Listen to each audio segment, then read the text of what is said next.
Sabe o que é que se esconde, afinal, nas profundezas dos oceanos? Ou, sei lá, nas florestas mais remotas do planeta? Desde sempre que a humanidade fica fascinada com a ideia de que podem existir criaturas que ainda não conhecemos. E olha, nesta análise a ideia não é bem ir à caça de monstros, mas sim explorar uma coisa talvez até mais profunda, o mistério em si. E essa nossa necessidade, quase uma comichão, de preencher os espaços em branco no mapa. Bora lá mergulhar nisto. Olhe, para começar, vamos fazer uma viagem no tempo. Estamos em 1848. O capitão Peter Mackaday, um homem da Marinha Real Britânica, está com a sua tripulação a bordo do HMS Daedalus e de repente eles veem algo simplesmente inexplicável ali no meio do Atlântico Sul.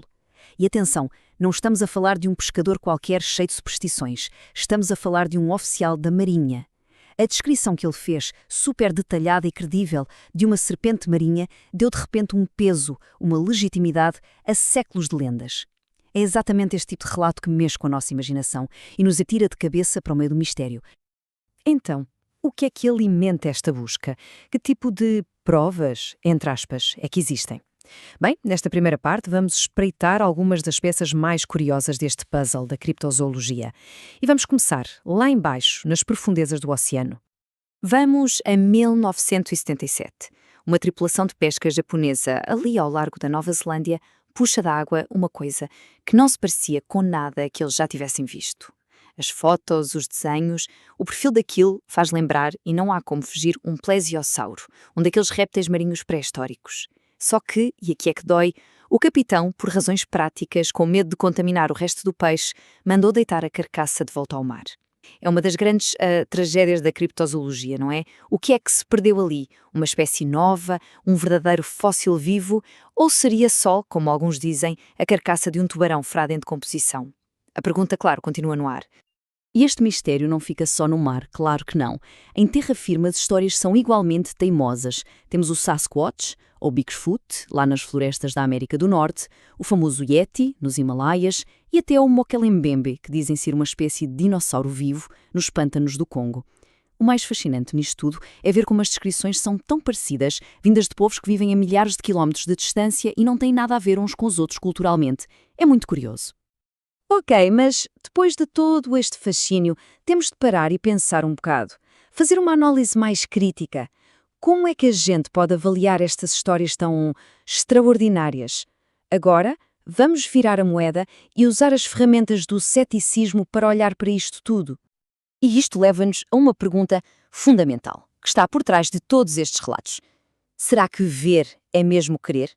Se a maior parte das provas vem do que alguém diz ter visto, até que ponto podemos confiar nos nossos próprios olhos? Especialmente quando vemos algo completamente inesperado ou até chocante. Acredite, a filosofia anda a debater isto há milhares de anos. Pois é, um filósofo da Grécia Antiga, o Parménides, foi dos primeiros a dizer que, se calhar, a nossa experiência do mundo, aquilo que os nossos sentidos nos dizem, na verdade nos engana. Ele defendia que a razão, a lógica pura, nos mostra que a realidade devia ser algo imutável, eterno. Ou seja, toda esta mudança e variedade que vemos, cheiramos e tocamos, podia ser só uma ilusão. Isto mostra bem o grande dilema. Em que é que confiamos? Naquilo que vivemos e sentimos diretamente, ou numa análise mais fria e lógica? Agora, saltando para o século XVIII, o filósofo David Hume deu-nos uma espécie de guia prático para avaliar estes testemunhos. Ele basicamente diz para fazermos 4 perguntas-chave. E quando aplicamos este teste a muitos dos avistamentos de criaturas misteriosas, bem, o que é que a gente encontra? Muitas vezes os relatos não batem certo uns com os outros, há poucas testemunhas, ou então são pessoas que talvez tenham interesse em vender a história, ou então contam tudo com uma paixão tão grande que até parece que tolda o bom senso. Atenção, isto não quer dizer que todos os relatos são falsos, mas dá-nos uma base muito boa para duvidar de forma inteligente. Então fica a pergunta, se as provas físicas são assim tão frágeis, por que é que a crença nestas coisas é tão persistente, tão forte? A resposta, se calhar, não está lá fora no mundo, talvez esteja aqui dentro, na nossa cabeça. O autor Michael Shermer tem um nome para isto, padronicidade. É a nossa tendência para encontrar padrões em todo o lado. O nosso cérebro é, no fundo, uma máquina de encontrar padrões. E isto faz sentido do ponto de vista da sobrevivência, não é? É melhor ver algo que parece um predador na relva e fugir, mesmo que seja só o vento, do que não ver nada e ser apanhado. O problema é que esta mesma tendência leva-nos a ver caras nas nuvens, a ver conspirações onde não existem e, talvez, a ver monstros em sombras ou no movimento das ondas. E esta máquina de criar crenças funciona à base de uma coisa chamada vieses cognitivos. Por exemplo, o viés de confirmação. É aquela tendência de só darmos atenção à informação que confirma aquilo em que já acreditamos e ignorar o resto. Depois há o viés de atribuição. Achamos que as nossas crenças são super racionais, mas as dos outros, essas são puramente emocionais. O resultado disto tudo é que uma vez que uma crença se instala na nossa cabeça, o nosso cérebro faz tudo para a proteger. Torna-se muito difícil mudar de ideias, mesmo que apareçam provas em contrário. Bem, com tudo isto, parece fácil, não é? É tudo psicologia, é tudo um erro de percepção. Caso encerrado. Mas será que essa é a atitude certa? E se, ao sermos céticos demais, estivermos a fechar os olhos aos limites do nosso próprio conhecimento? Para percebermos os limites do ceticismo, basta olharmos para a história do Selacanto. É incrível. Em 1938, a comunidade científica ficou em choque. Porquê? Porque um peixe que toda a gente tinha a certeza que estava extinto há 70 milhões de anos foi encontrado vivo a nadar tranquilamente ao largo da costa de África. Este fóssil vivo foi uma autêntica lição de humildade. Mostrou que os oceanos ainda guardam segredos inacreditáveis e obrigou toda a gente, até os mais céticos, a pensar: se calhar há outras espécies que achamos que desapareceram e que ainda andam por aí. E claro, a história do Selacanto levanta uma pergunta que não quer calar. Todos os anos se descobrem espécies novas, e algumas bem grandes. Portanto, se um peixe do tempo dos dinossauros conseguiu esconder-se durante milhões de anos, o que mais poderá estar por aí, escondido, nas vastas áreas do nosso planeta que mal exploramos? A ciência não é um livro que já está escrito e fechado, é um trabalho que está sempre a ser feito. E aqui entra uma ideia muito interessante do filósofo William James. Ele tinha uma perspectiva diferente sobre a crença.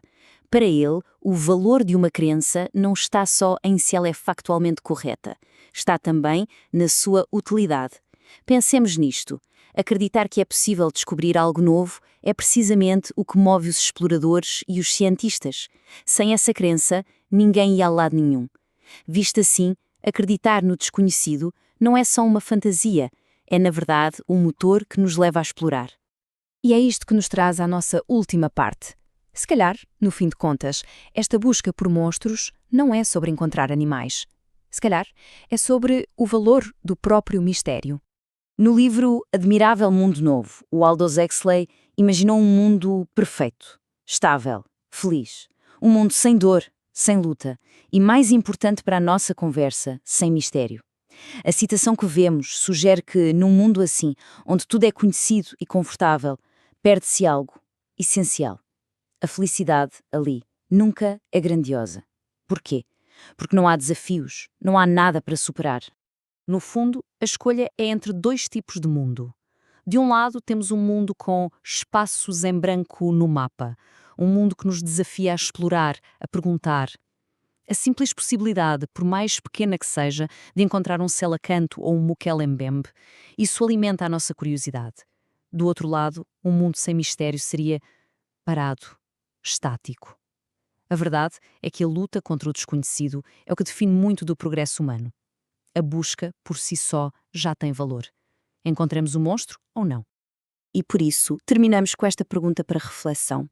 Se calhar, a razão pela qual continuamos a contar histórias de monstros não é porque queremos mesmo que eles existam, é porque precisamos que a possibilidade deles exista. Eles são a fronteira do nosso conhecimento, são os desafios que ainda temos pela frente. E talvez, num mundo que está cada vez mais mapeado, cada vez mais explicado, a maior perda não seja descobrir que os monstros afinal não existam. A maior perda seria chegar ao dia em que já não há mais mistérios nenhuns para resolver.